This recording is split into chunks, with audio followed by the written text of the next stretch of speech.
나흘 전 갯벌에 고립된 중국인 남성을 구하고 숨진 고 이재석 해양경찰관의 연결식이 오늘 열렸습니다. 이 경사의 동료들은요, 오늘 기자회견을 열고 해경이 진실을 은폐하려 한다고 주장했습니다. 자세한 사고 내막이나 그 이전부터 있었던 파출소 내부의 이야기를 항고하고 있었던 것은 영업파출소장으로부터 항고하라는 지시를 받았기 때문입니다. 고 이재석 경사를 영웅으로 만들어야 한다. 그렇기 때문에 너희들이 흠집을 내서는 안 된다.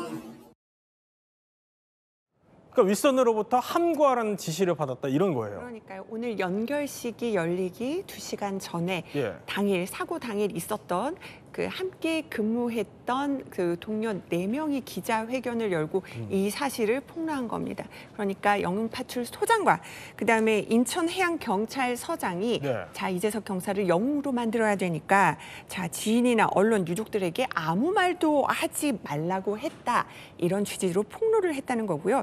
동료들이 또 폭로한 내용들 이런 것들이 있습니다. 파출소에 한 팀장이 있는데 이 사건이 접수가 됐을 때 이 4명의 동료들은 그때 휴식 시간이었거든요. 근데 이 동료들에게 알리지 않은 채 이 경사를 혼자 구조 현장에 보냈다. 그리고 이분들이 휴식을 마치고 3시에 복귀했을 때도 해당 상황에 대해서 제대로 알리지 않고 드론 업체에서 연락이 온 후에야 이 사실을 알게 됐다. 그러면서 뭔가 진실규명이 필요하다는 취지로 오늘 4명이 기자회견을 연 겁니다. 그러면은 해경도 이 주장을 그럼 인정을 하고 있습니까, 지금? 진실은폐는 전혀 없었다라고 부인하고 있는 상황으로 보입니다. 해양경찰청에서는요, 그동안 유족 측에게 폐쇄회로 TV, 무전 녹취록, 드론 영상 등 사고와 관련해서 현 시점에서 가능한 관련 자료 일체를 제공해왔다라고 하면서 인천해경서장과 파출소장이 내부 진실을 은폐하려고 했다는 의혹이 제기가 됐지만 사실 무근이다라는 입장을 밝히고 있습니다. 인천해경서장도 입장문을 내놨는데요. 진실 은폐 전혀 없었고 진실 규명에 최대한 노력하겠다. 조사에 철저하게 그리고 성실하게 협조하겠다라는 입장을 밝히고 있는 상황입니다. 자, 이 사고 당일의 진실규명이 중요한 이유는요. 고 이재석 경사의 억울한 희생을 막을 기회가 몇 번이고 있었기 때문입니다. 1.1조 출동 원칙을 왜 준수하지 못했는지, 고인과 연락 두절된 이후 동료들은 왜 신속하고 적절한 대응을 못했는지, 구조임무 수행 경찰관에 대한 구조장비 및 자기보호 장비는 부족하지 않았는지 등 명백히 발표해야 할 부분들이 있습니다. 자, 오늘부터 진상조사가 시작됐습니다.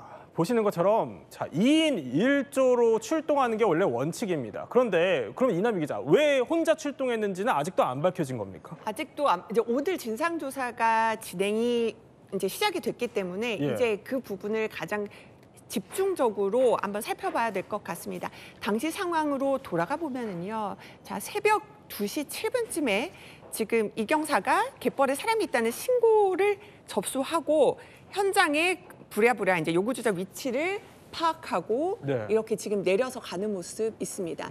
열심히 내려서 이 요구조자가 어느 위치에 있는지 파악하기 위해서 혼자서 이렇게 지금 찾아가는 모습을 보실 수가 있습니다. 자, 신고 접수 그리고 30분 뒤, 그러니까 새벽 2시 한 37분쯤이 되겠죠. 이 경사가요, 또 고립된 남성을 구하기 위해 직접 입수해야 될 것 같다 상황을 전하고 추가 인력도 필요한지 물으니까 이 경사가 필요한 것 같습니다라고 얘기했는데 빨리 나타나지 않은 거죠.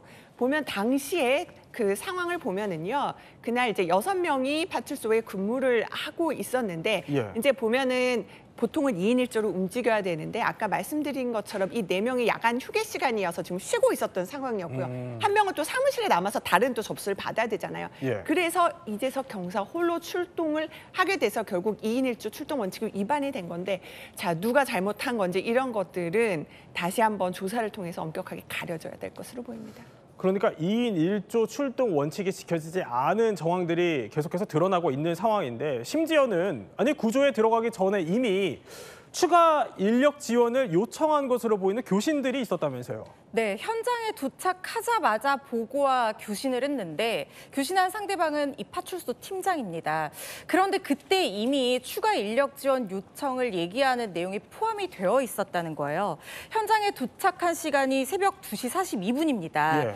입수 전이에요. 그런데 현재 요구조사 위치를 확인했다. 물에 들어가야 될 것 같다라고 얘기를 해요. 그랬더니 이 팀장이 네. 누구를 좀 보내줄까? 깨워서 뭐 어떤 상황이냐 물어보니까 답변이 어떠냐면요. 일단 한번 들어가 보겠다. 그런데 물이 차올라서 좀 필요할 것 같거든요. 라고 얘기를 예. 분명히 합니다. 그리고 일단 현장에 지금 이재석 경사가 나가 있었던 상황이기 때문에 일단 내가 들어가겠다라고 했다는 거예요. 그렇다면 이 파출소 팀장이 즉시 추가 인력 요청을 전달하거나 지시를 했었어야 되는데 지금 동료 경찰들이 얘기하는 바로는 여기서 바로 공백이 생겼다라는 예. 거거든요.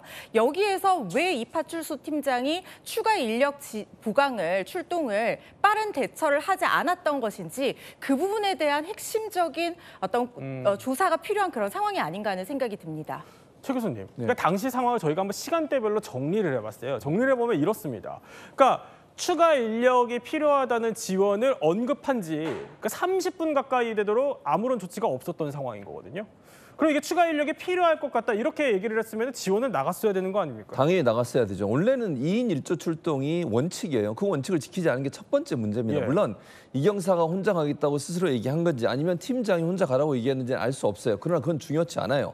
중요한 건 2인 1조로 가야 되는 원칙 자체만 지켜졌다 해도 저런 불상사는 일어나지 않았다는 거죠. 또 하나 지금 기자회견하는 동료들이 밝히는 내용 중에 또 의문을 제기하는 게 뭐냐면 휴게 시간이 끝나고 컨테이너로 돌아온 이후에도 사고 상황에 대해서 공유를 안 했다는 거예요. 네. 그리고 만약에 이제 드론 업체에서 문제가 있다는 걸 연락을 했지 않습니까? 그 당시에 바로 호출 버튼, 소위 비상벨을 누르기만 했어도 휴게실에 있었던 사람들이 올 수 있는 상황이었어요. 그걸 하지 않았다는 거예요. 왜 조치를 빨리 하지 않았느냐 하는 문제에 대한 문제를 제기하고 있고요. 드론 업체에서 신고를 받고 얘기를 듣기 전에는 예. 전혀 동료들에게 이 상황을 전파하지 않은 팀장이 문제가 있다라고 지금 기자회견하는 사람들은 얘기하고 있는 겁니다.